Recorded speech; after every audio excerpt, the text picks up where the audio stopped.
Happening today, minority contractors in Atlanta want their voices to be heard. They're concerned the Supreme Court's ruling nixing affirmative action in the college admissions process could have some big implications in their industry.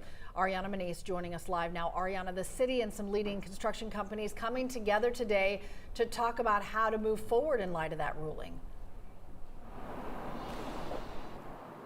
Yeah, that's right, Cheryl. Good morning. The National Association of Minority Contractors, the Atlanta chapter, they will host a roundtable discussion about a ruling that was tied to education and talk about the potential impacts the High Court's decision could have on programs they say are significant to supporting small businesses. Local minority construction companies are banding together to defend diversity and equity. The National Association of Minority Contractors are sounding the alarm about the Supreme Court's decision to strike down race-conscious policies in college student admissions.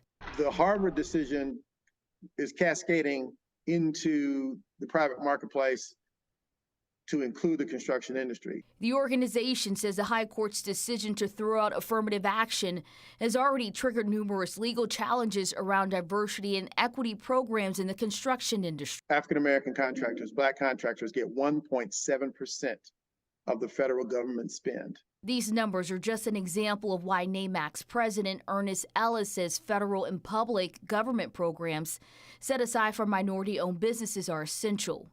He says they've opened the door for local construction companies to access opportunities and build their business. It's small companies that lift an economy out of a recession. It's small companies that keep workforce thriving and growing. And the chance to hire and build a diverse workforce that helps the overall economy. We substantially can bring in, minority workers and bring them into the middle class without college debt, give them a trade. Or teach them how to become field supervisors and office project management, so that we're putting workforce programs in place that lift up the entire state.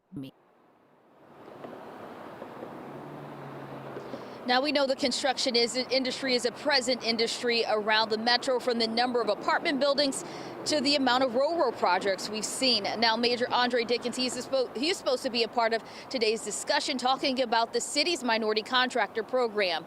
Now this roundtable discussion is expected to get underway this morning at 7 a.m. Back to you. Ariana, thank you.